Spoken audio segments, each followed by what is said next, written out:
นนี้เราขออนุญาตทำนะขอพระพ่อพระแม่ที่กับทางค่ายเนาะ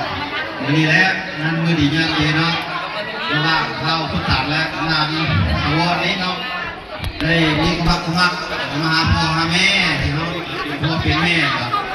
ตัดทางกองการทำข้าวกับพายครับมันเป็นขับขี่เป็นยางจะได้เงินครับกำแก้วเนาะทางเขาเนาะเป็นพ่อเป็นแม่เนี่ยทั้งพระบาทตรัสนี้กลับมามอบไปทั้ง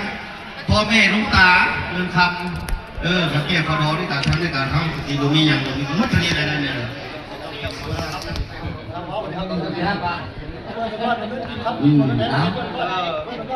อันนี้จะขอพูดสุดยอดนะก็จะได้ก็จะได้โอ้ไม่ตายไฟไม่พักแท้เนาะอีกทีเอาหัวเมียไม่แท้อันนี้ก็ขอพูดชักเรื่องแต่เป็นนึกขอเป็นตัวเองครับไม่ชอบอะไรนี่เนาะเอาคุณมันมีอะไรคุณเนาะจะบ้าเลยบ้าเลยโอ้งามอันนี้50 ล้านตัวนี้ตัวนี้10เดี๋ยวบอกเงินนี่50ครับที่จำนวนเงินอีก50 ล้านชดเลยอันนี้เนาะแล้วก็ทำเรื่องบ้านที่มาได้ตามค่าขายที่ได้ว่าไว้เนาะแต่สั้นเจ้าที่ก็ไปแล้วเนาะทำบุญก็ได้ทำประชุมขอในวัดทำบุญทำงานคิดว่าในผลเรื่องมีเรื่องชาติดีแต่ทำนี้ก็ทุกสิ่งในรายการที่ดีปั๊บเราทำชาติแก่ที่น้อยนะครับเราทำเคยแล้วเนาะเป็นจ้างการให้เราเขาไปไป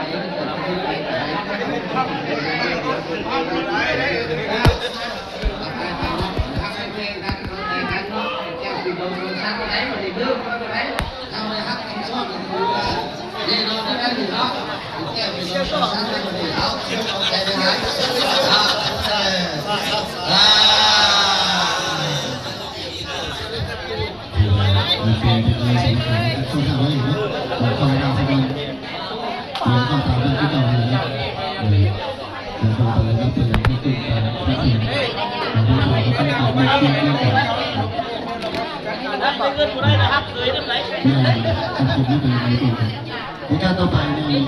จุงเคยเข้ามาได้ไหมจุงเคยเข้ามาได้จุงเคยเข้ามาจุงเข้ามาได้เคยอยากไปนั่งที่นี่สิบ่ะยืนพลาดเลย ยืนแค่ไว้เดี๋ยวจะเป็นภาษาทุกคนเดี๋ยวจะดูภาษาทุกคนดูภาษาว่าให้มันใครได้จะพอนั่งเลยอย่างไร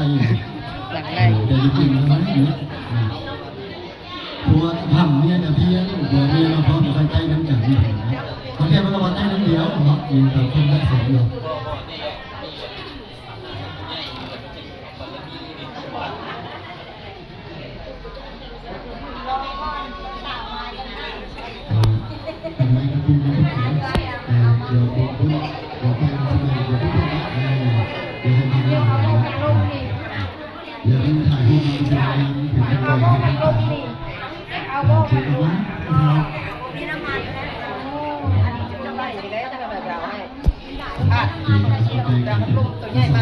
ลมไม่ใช่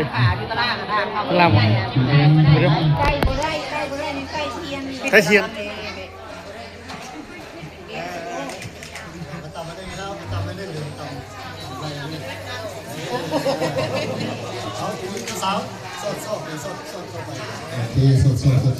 ทั้งสองเรื่องที่สามารถกันไปสองเรื่องจะทำหนึ่งแต่ทั้งสองเรื่องจะเชิญเกินแต่ทำเรื่องจะเชิญคือทั้งเข้าไปที่ฟ้าได้แล้วก็ได้ยืนให้มันตั้งให้แข็งนะที่ซื้อเลยนะมีทีแต่สั้นๆไว้ที่ทำไมไปให้หมดเลยที่ทำไมไปที่บ้านเจ้าสาวเดมนี่ไงสวยเนี่ยไปข้างหน้าเลยคิดทำไมได้ให้ลูกเลี้ยงถ่ายเอาเนาะเดี๋ยวจะเป็นเมย์ติดไปเนี่ยคิดทำไมได้ให้ลูกเนมเหมือนกันเน่เจ้าสาวเนมเหมือนเจ้าบ่าวเน่ยิ้มสิกันเน่ยิ้มสิกันเน่เจ้าบ่าวเจ้าสาวเจ้าบ่าวกับเบิ้งเจ้าสาวเลย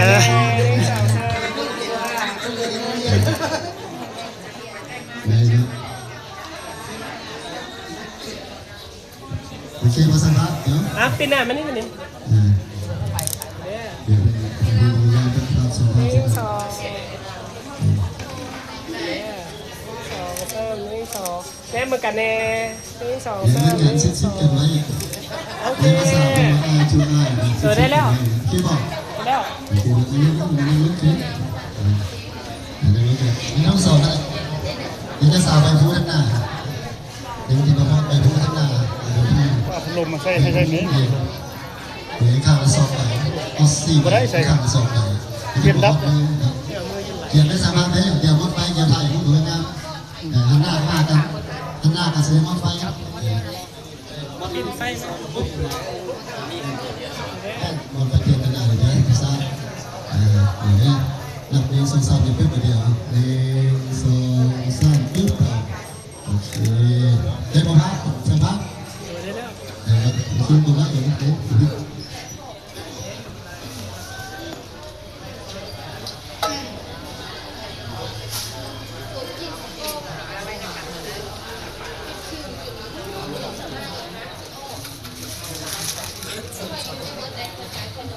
ัวแกต้องตุ้งเลยตุ้งเงินต้องคำน่ะตุ้งเงินเอาทีนี้มันเข้าเลยนะตัวนี้อย่างนี้มาไม่เท่าคุณถูกเคยครับนะอย่าเพิ่งไปนะพี่พี่ไม่เท่าพี่ดูอะไรอยู่บ้างดูอะไรที่คุณอยู่เรื่อยๆดูเวลาข้าวอะไรตอนนี้เนี่ยเราจะมาได้3 วันให้3 วันใช่ไหมเดี๋ยวมันกองไปได้จะมาจะสาวเนี่ยเดี๋ยวตับดูข้าวจะมาจะสาวข้างหลังเขาตับข้างหลังชี้เดี๋ยวไม่ทำให้มันงามเลยเดี๋ยวมันกองไปเดี๋ยวมันกองไปแล้วก็มากัน1 2 3ข้างไว้เดี๋ยวมันกองคนเดี๋ยวมันกองมาคนเป็นหัวที่พวกนี้ในคุณของสาวเนื้อสาวพวกลอยให้มีก็ให้มีพวกอายุมีก็ดีพอรับเมื่อรวยพอครับมีคู่มีความสุขความเจริญมันคงคงแก่พักกันมั่นเป็นปีดีสุดท้ายสืบเป็นหน้ากว่าเก่าเล่นหลักเพลงมาได้ไหมครับเดี๋ยวจะมาสิห้องอีกสาวปิดปีในพุทธอันปีในพุทธแม่อันปีในพุทธเราหันหน้าเข้าเตียงอันปีในพุทธนั่งยังไงนั่งอันปีในพุทธคือบอกให้ยันปีก็ให้ยันกันเนาะโอกาสต่อไปในขออนุญาตซึ่งต่างหน้าคณะกรรมการขึ้นผ่านไปอนุมัติไม่บอกที่ผ่านขึ้นซึ่งเลยขึ้นผ่านไปอนุมัติโทรสัญญาแต่งดอกบัว